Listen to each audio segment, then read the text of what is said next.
Импульсын сақталу заңына есептер шығару бастайық. Бұл видеода импульсын сақталу заңын реактивті қозғалыстар үшін және серпімді соқтығысулар үшін ғана есептер шығаруды қолданатын боламыз. Серпімсіз соқтығысуды бұл видеода қарастырмаймыз. Бірінші есепте бірінші дененің массасы берілген 2 килограмм және ол дененің жылдамдығы бар екен 6 метр секунд. Осы дене тыныштықта тұрған, яғни қозғалмай тұрған екінші бір денеге барып соқтығысып, ары қарай бірге кетіп қалады екен. Сол кезде бірге кетіп қалған кезде олардың жылдамдықтары 2 метр секунд болады екен. Екінші дененің массасын табу керек. Бұндай есептер шығаруда әдетте оқиғаның суретін салған ыңғайлы. Денелерді шар түрінде белгілейміз. Мынау бірінші дене, ол v1 жылдамдықпен тыныштықта тұрған бір денеге соғылады екен. Бұл жерде v2 тең нөлге, то есть тыныштықта тұр, қозғалмай тұр. Соқтығысудан кейін екі дене бірге кетіп қалады екен v жылдамдықпен. Бірге кетіп қалғаны оның бір дене болып саналады да, олардың массалары қосылады. Мыналардың жалпы массасы олардың қосындысына тең. Енді импульсын сақталу заңын осы есеп үшін жазу үшін бір бағыт таңдап алған ыңғайлы. Мен әдетте осы қозғалыстардың көбіне бағытты таңдап аламын. Солдан оңға қарай, немесе оңнан солға қарай сызсаңыздар да болады. Айырмашылық болмайды. Осы бағытқа бірінші дененің импульсын сәйкестендіремін. Бірінші дененің импульсы менің бағытымның импульсіне бағыттас. Сондықтан импульс 1 плюс екінші дененің импульсы мына жерде жылдамдық 0-ге тең. Негізі 0-ге тең болады, но мен жазып қояйын пока. Мына соңғы дененің импульсы p штрих деп белгілейік. Вообще мына жылдамдықты штрих деп белгілейікші, әдетте осылай қабылданған. Соқтығысудан кейінгі жылдамдықтарды штрих деп белгілеу қабылданған. Формуласы бойынша жазатын болсақ, m1v1 плюс m2v2 тең. Мына жердегі массалардың қосындысы осылай тұра берсін. Және v штрих. Бізге табу керек m2-ні. Мына жерден өрнек 0-ге тең болатыны көрініп тұр. Сондықтан m1v1 тең m1 плюс m2 v штрих. Оң жаққа жазып кетейін. m2 v2 тең m2 көбейтілген 0, ол 0-ге тең болады. Мынау дейтін екінші импульсы ғой, соқтығысуға дейінгі. m2-ні табу керек, мына жерде тұр m2. Жақшаны ашу керек болады. m1 v штрих плюс m2 v штрих. m2-ні жақшаның бір жағында, формуланың теңдеудің бір жағын жалғызын қалдырып отырсам, мына өрнекті ана жаққа минуспен жіберемін. m1 v1 минус m1 v штрих. Минуспен жіберіп жатырмын, себебі мына жерде көрінбей тұрған плюс бар. Тең m2 v штрих. Бізге m2-ні табу керек. m2 тең болады осы жерден v штрихқа бөлемін мынаның бәрін.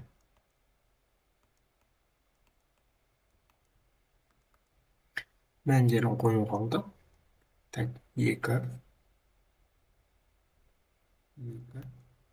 6 минус 2 2.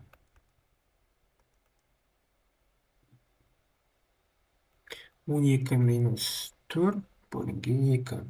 Мынадан 8 алады, мына жерден 4 қалады. 4 килограмм болады екен. Келесі тапсырма. Граната 15 метр секунд жылдамдықпен ұшып келе жатыр екен. Ұшып келе жатқан кезде ол 2 бөлікке бөлініп кетеді екен. 6 килограммдығы және М2 14 килограммдығы. Қозғалыс бағытымен ұшқан, үлкендігінің жылдамдығы, үлкені деген мына массасы ауыдығы болу керек. V2 24 метр секунд болса, кішісінікін тап дейді.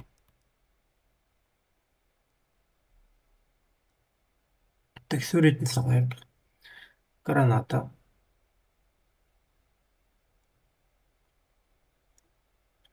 V жылдамдықпен ұшып бара жатыр. Басында гранатаның бөліктері бірге тұр, сондықтан олардың массалары қосылады. Жаңағы есептің кері бағыты сияқты. Кейін гранатаның үлкен жарықшағы қозғалыс бағытымен ұшады екен, V2 жылдамдықпен, бұл М2. Ал кішкентай жарықшағы қай жаққа ұшатыны белгісіз, оны қазір есептің соңына анықтаймыз.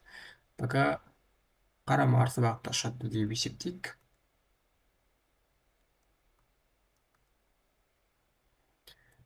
Бізге табу керек V1-ді. Мына V1-ді табу керек. Жаңағыдай бағыт таңдап аламын. Бағытқа сәйкестендіремін. Мынаның импульсы тең.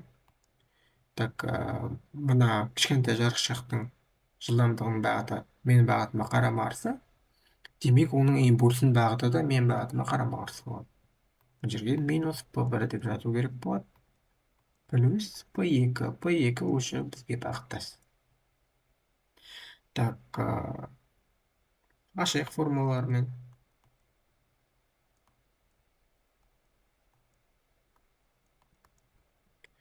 Минус М1 В1 плюс М2 В2. Табу керек В1-ді. Давай мына минустан құтылу үшін мына не қылып жіберейік.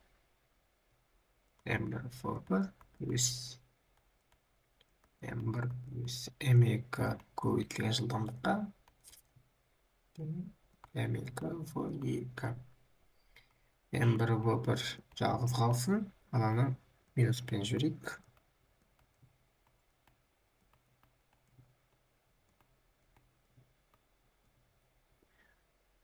V1-ді табу үшін оң жағындағы өрнектің бәрін М1-ге бөлемін.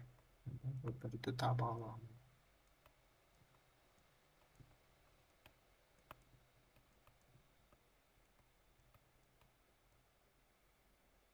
Мәндерін қою қалды.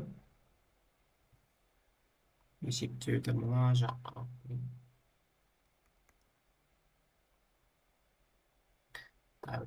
14-ті көбейту керек. 24-ке азайтамыз. 15 бөлемін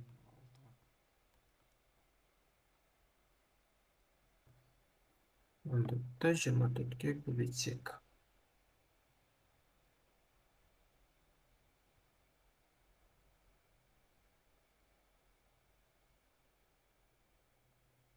336 болады екен. Азайтылған. Мына жерге 20 300 болады екен. Бөлінген 6-ға. Сонда 36 бөлінген 6 метр секунд. 6 метр секунд шықты, плюс мәнімен шықты. Біз кішкентай жарықшақтың кішкентай бөлігінің бағытын дұрыс тапқан екенбіз. Егер мына жерде есептелу кезінде минус бағыты шығып кетер болса, онда жарықшақ солға емес, былай оңға қозғалған болу керек. Осылай математикалық таңбамен қай жаққа ұшқанында табуға болады гранатаны. Келесі есепке көшейік.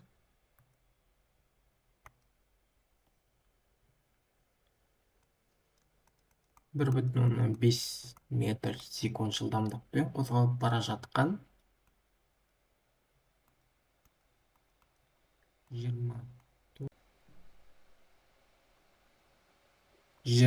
тонналық вагон жолында тұрған 10 тонналық платформаға соғылып, платформа тоже вагон сияқты нәрсе. Ары қарай олардың Қобалашыны табу керек. Қожалықтыны табу керек. Штрих деп белгілеп үйрендік біз. Так, бір вагон келе жатыр.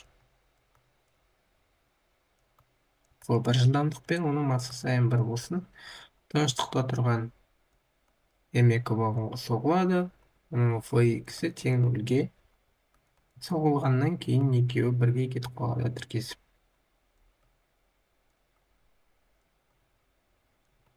Штрих, ұжым жері массалар қосылады. Екеуі бірдеңе ретінде есептеледі. Бағыттан аламыз. Біріншіден импульс бағыттас плюс екіншіден импульс нөлге тең. Бірден жасам. Үшіншіден импульс тағы да бағыттас. Штрих, енді ашайын. m1 v1 m1 плюс m2 штрих. Штрихті табу үшін жақшаны аяққа бөлумен жүремін.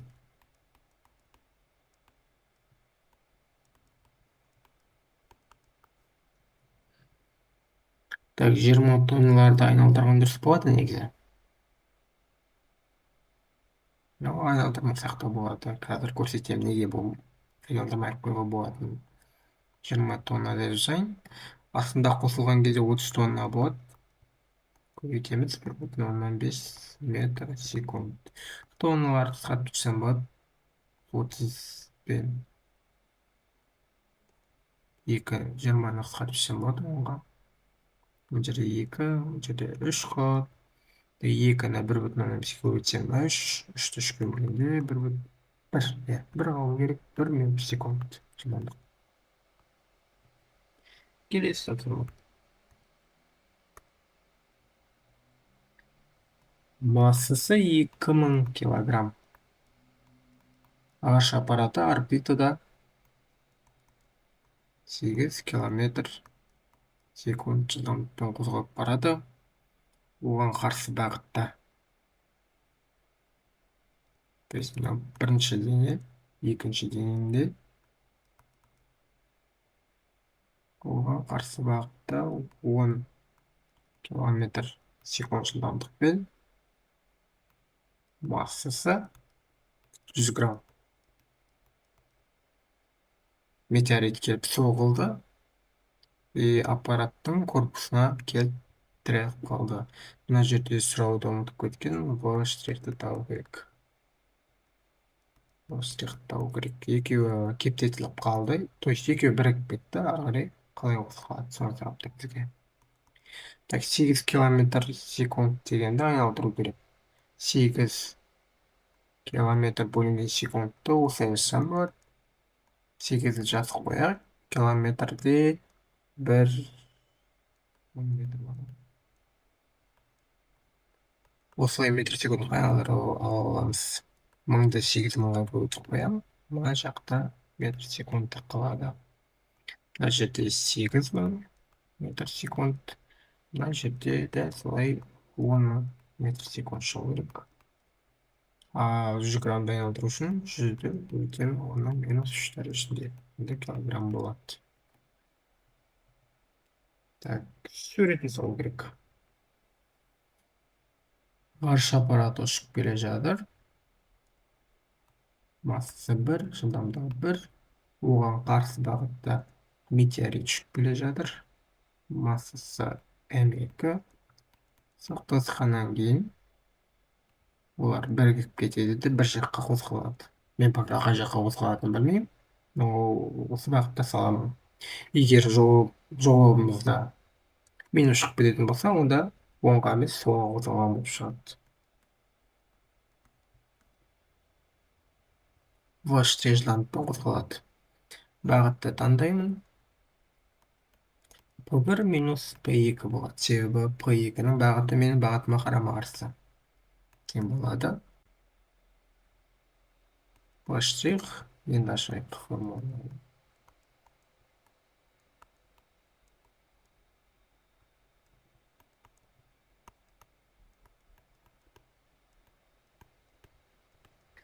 V-штрихті табу үшін жақшыдағыны аяққа бөлумен жүремін.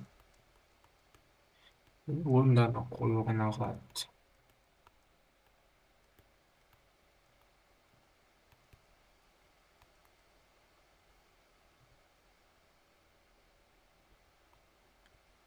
2000. 2000'ды мен 2000'ды былай жазғым келіп тұр.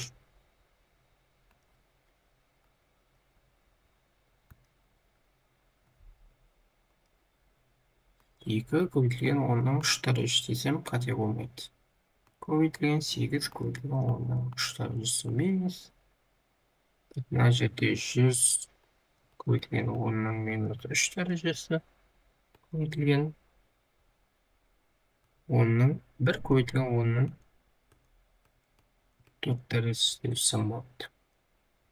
Ал астында 2 көбейтілген 10-ның 3 дәрежесі плюс 100 көбейтілген 10-ның минус 3 дәрежесі.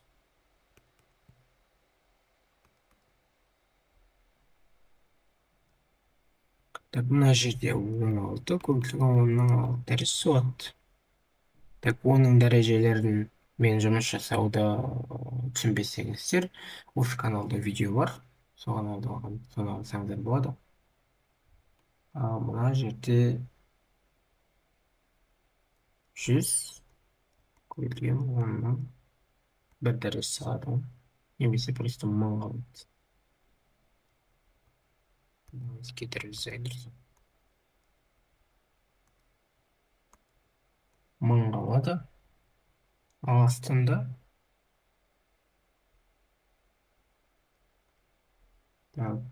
2000 кіре бергенім екен. Тұсында 2000,1. Мына жақта 16 миллионнан 1000 алған кезде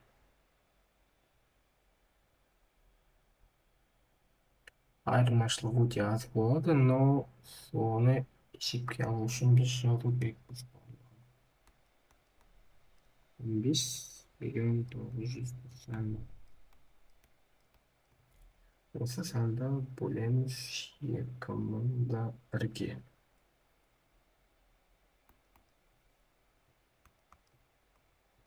7,999,1 метр секунд жылдамдығы шығады екен.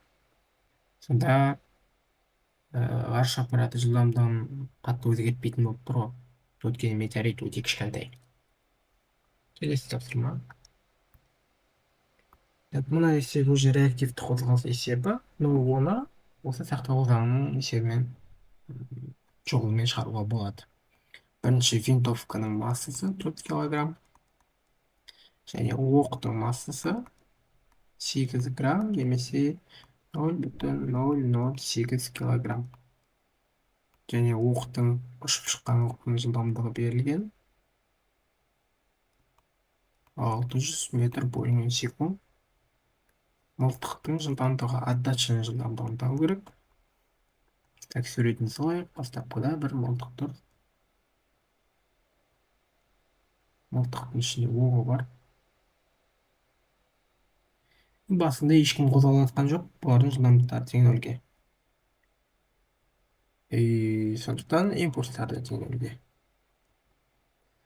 Так, енді мына жақта мылтық оқты атты.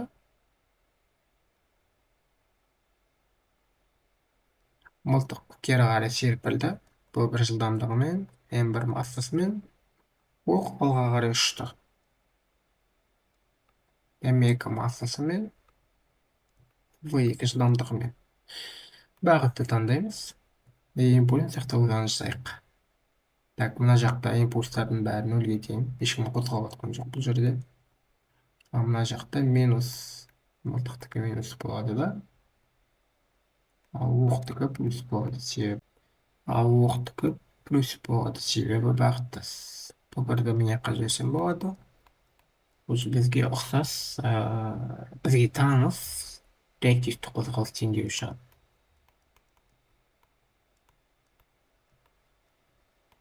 Бұл бірді табу үшін М1-ді айнаға бөлумен жіберемін.